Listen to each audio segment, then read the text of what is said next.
पहा आपल्याला क्वेश्चन काय दिला आहे. The marks obtained by a student in different subjects are shown. Draw a pie diagram showing the information. आपल्याला एका स्टुडंटला वेगवेगळ्या सब्जेक्ट्समध्ये जे मार्क्स मिळालेले आहेत ते दिलेले आहेत आणि याच्या आधारे आपल्याला पाय डायग्राम काढायची आहे. आता या ठिकाणी आपल्याला फ्रिक्वेन्सी डिस्ट्रीब्युशन टेबल दिलेलं आहे. आता हा जो फर्स्ट रो आहे हा काय असणार आहे, आपला कॉम्पोनंट्स असणार आहे आणि हा जो सेकंड रो आहे हा काय असणार आहे, आपला स्कोअर असणार आहे. आता पाय डायग्राम काढताना आपल्याला 3 कॉलम्स तयार करायचे आहेत. आता या ठिकाणी मी 3 कॉलम्स तयार केलेले आहेत. 1 2 3. फर्स्ट कॉलम काय येईल, सब्जेक्ट.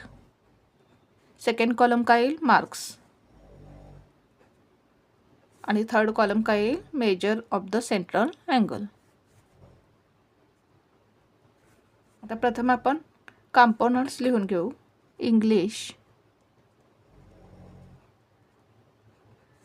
मराठी,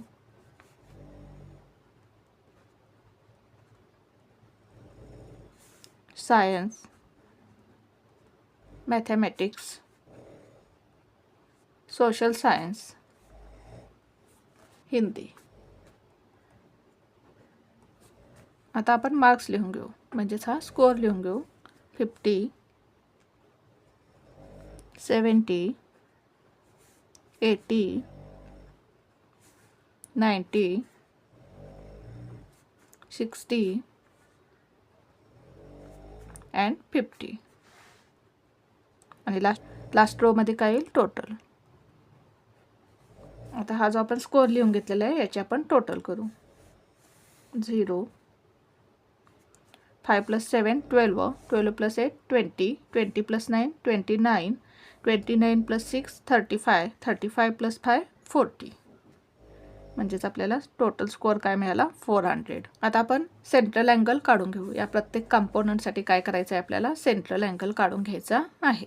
आता सेंट्रल अँगल आपण काढण्यासाठी काय करणार आहोत, हा जो स्कोअर आहे फर्स्ट कंपोनंटचा स्कोअर किती आहे, 50. स्कोअरला काय करायचं आहे, आपल्याला टोटल स्कोअरने डिव्हाइड करायचं आहे. टोटल स्कोअर किती मिळाला आपल्याला, 400 इंटू 360 डिग्री.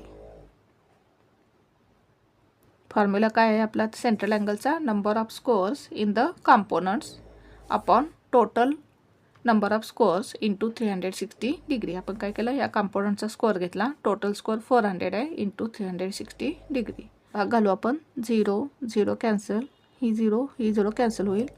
4 1 जार 4, 4 9 जार 36, 5 इंटू 9, 5 9 जार 45. म्हणजेच आपल्याला किती मिळालं, 45 डिग्री.